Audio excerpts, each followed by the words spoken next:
અમીરગઢ તાલુકાના ઇકબાલગઢ ગુલાબ ફાર્મથી લઈને વૈશાલી ફાર્મ સુધી ફાર્મ હાઉસ ખાતે રહેતા પાટીદાર સમાજ દ્વારા પહેલી વખત વૈશાલી ફાર્મ હાઉસ ખાતે ગણેશ મહોત્સવ અને અંતર્ગત મૂર્તિ સ્થાપના કરવામાં આવી હતી।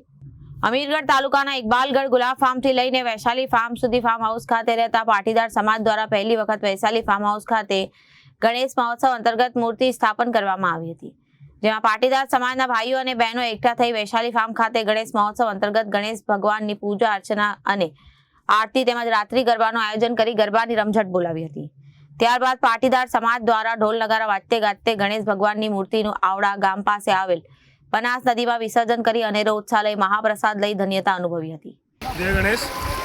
આ વર્ષે પ્રથમ વર્ષે અમે પાટીદાર યુવક મંડળે અમારા અહીંયા અવાળા રૂટમાં વૈશાલી ફાર્મ ગણપતિનું આયોજન કર્યું હતું। ગુલાબ ફાર્મથી અવાળા સુધીના અમે 3 દિવસ મૂર્તિ રાખી હતી। 3 દિવસ દરમિયાન ગરબાનું આયોજન કર્યું હતું, તેમજ પ્રસાદનું બધું આયોજન રાખેલું હતું। આજે અમે ત્રીજા દિવસે વિસર્જન કરેલ છે અને ભોજન પ્રસાદનું બી આયોજન રાખેલ છે।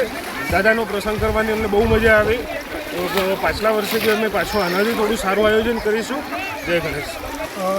ગણેશ ચતુર્થીના દિવસે અમારું ઇકબાલગઢનું ગુલાબ ફાર્મ કહેવાય છે, ત્યાંથી લઈ અને વૈશાલી ફાર્મ સુધીના પાટીદાર સમાજ દ્વારા એક ગણેશ ચતુર્થીનું સ્થાપના કરવામાં આવી હતી અને ગણેશ અને આજે વિસર્જન કરવામાં આવ્યું। એની અંદર 2 દિવસ ગરબા રાસ રમવામાં આવ્યા અને દરેક બેન બેટીઓને કોઈ પણ મર્યાદામાં રહી અને ગરબા રમ્યા અને આજે 200 માણસોની હાજરીમાં ભોજન પ્રસાદ લઈ અને આજે અમે ગણેશનું વિસર્જન કરીશું।